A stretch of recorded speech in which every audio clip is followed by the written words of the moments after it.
If you're struggling with an out to in swing path that looks a little bit like this, then don't worry, you're not alone. But in this video, I'm going to give you a really simple drill to fix it. And for this drill, all you need is a couple of clubs and a couple of head covers. So let's get straight in. So an out to in swing path is a really, really common swing fault. And the problem with an out to in swing path is that because the club is traveling across the ball, I'm going to typically generate a lot of left to right side spin for a right-handed player. And that's going to put a lot of curvature on the ball, and it's going to lead to either pulls if I square the face or big slices, which is much more common. And this is going to get more pronounced the further down the bag we go. So it might look like a little fade with your 7-iron, but this could quickly turn into a big slice with a driver. So if you want to be hitting straighter golf shots, we need to get your club path on plane. And the way to do that is with this drill here.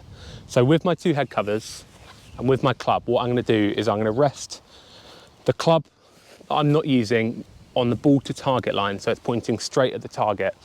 And then I'm going to draw a path with the head covers that is pointing on a slightly in to out club path. So I'm going to put 1 head cover on the outside and behind the ball.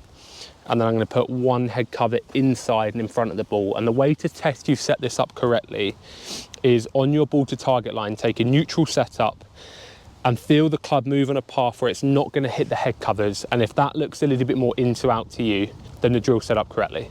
So what we want to do from here is initially just take the ball away and just have a few swings where we're getting the feeling of swinging on a slightly different path. And if we're getting this right, we should be just missing the head cover. And also what's important here is even though we're focused a lot on the direction of the path, we still need to make sure we're hitting the ground in the right place.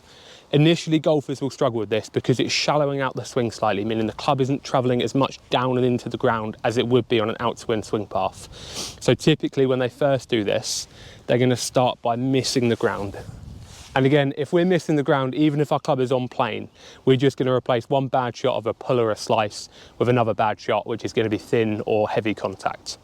So we need to make sure not only are we getting used to setting this up and swinging on that in to out swing path, but also we want to make sure we're still brushing the ground. So make sure this is set up correctly. Give yourself a fairly wide window to start, and then you can start to narrow that as you get comfortable with this movement. But we're going to take a normal setup along the club on the ground, and then from there we're going to try and shallow out our club by swinging a little bit more this way. So it should look like this.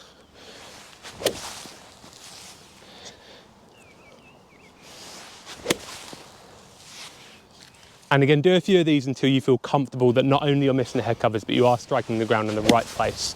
And then it's time to introduce a ball. So ball's going to go in the middle there, and I'm going to readjust my head covers to make sure that if I was to swing out to in here, I'm going to strike either the first one or I'm just going to miss the first one and strike the second one on the way out. So you can make this as forgiving or as unforgiving as you like. And like I said, you're going to narrow this a little bit as you get more comfortable with it. But initially start with something nice and wide. Make sure you've had those practice swings and you feel like the club's moving in the right direction and you're starting to find the ground a bit more consistently. And then it's time to try with the ball. So normal setup along the club on the ground, that's aiming right at the target. But now I'm going to try and manipulate my club a little bit in to out. So hopefully it'll look like this. And you should start to see here, if you are finding the ground and striking these well, a much, much straighter golf shot.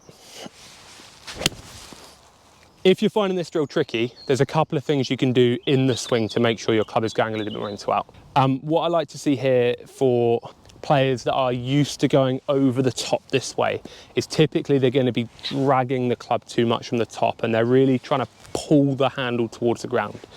And you can see from this side, if I really pull on the handle here, which direction is the club traveling in there, it's always going to be going in this out to in swing path, and it's going to mean I'm going to start to hit the head covers.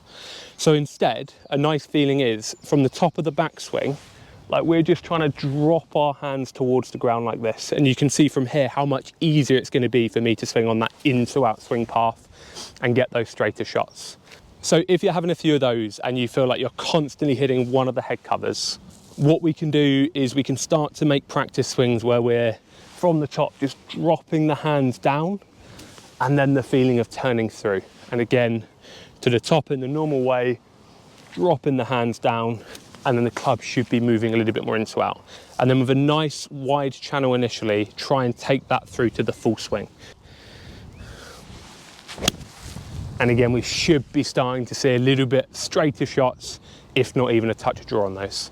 So if you're someone who struggles with an outswing club path and you want to hit straighter golf shots, give this really simple drill a go. And if you're struggling with it, we can always go back to the ones where we're dropping our hands from the top, feeling the club work more on an in to out club path.